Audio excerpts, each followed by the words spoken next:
we begin, YouTube, this video is not made for kids. I make videos about movies and shows that kids like, but my channel is not directed towards kids, it's a news channel, so thank you. Hey everyone, welcome to Filmtastic. We've got a brand new look at Lilo and Stitch courtesy of Entertainment Weekly, as well as a brand new article discussing the film with the director Dean Fleischer-Camp. He talks about a bunch of things. The first thing he discusses is the changes between the animation and live action, so we're going to look at those first. The real trick is to try and make a movie that rhymes really well with what people remember of the original without just doing a one-to-one exact mirror. On Stitch's destruction, quote, "His whole thing is destruction, and so much of the comedy of the character comes from that impulse. Violence actually is very difficult to do, it just lands very differently. In an animated film, you could have a really goofy 10-car pileup on a freeway, but I would challenge any live action director to make a 10-car pileup really funny. Whereas figure out ways to soften the things that didn't work in live action, but also find new things we could do that the animated movie couldn't." This is on Nani and Lilo's relationship. He kind of says that this movie dives deeper on the human relationships in the movie. Quote, "We successfully oriented the movie a little more around Nani and Lilo's relationship, but I hope that people don't realise how much of a movie is new building on the original.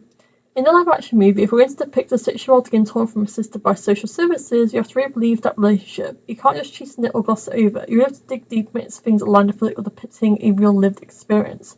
On Jumbo and Pleakley's controversial human looks," this is what he says on this.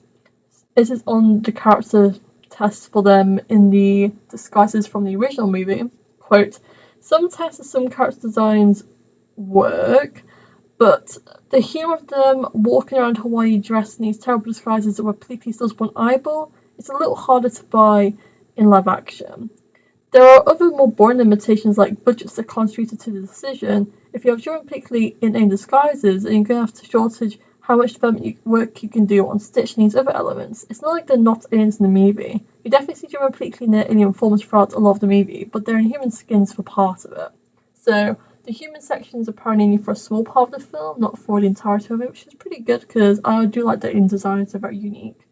And this is on cameos from the original actors in the original movie, which is super awesome. So they're going to be bringing back Tia Carrere, the original voice of Nani, Jason Scott Lee, who's a legend, who voiced David, and also Amy Hill, who voiced Mrs. Harasaga, the fruit vendor.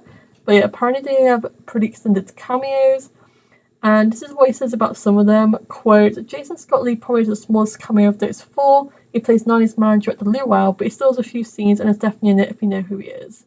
This is on Nani's voice actor's role. Quote, "She really brought an unexpected level of personal stuff into the role in a way that makes it better. I believe she specifically is playing like one of the child workers. I swear it says somewhere she's doing one of those, but yeah, she does have quite a significant role, is something I've heard as well." And then this is what the last thing he says is, quote, "Everyone who works in the original still feels very close to the project. It was such a gift that everyone was so excited to help us and to support us." So that's really beautiful. That's the whole article. I will link it down below because sometimes I fumble my words when I'm reading, but there we go. Anyways, thank you all so much for watching today's video. Remember to like and subscribe if you enjoyed it, and I'll see you all very soon. Bye!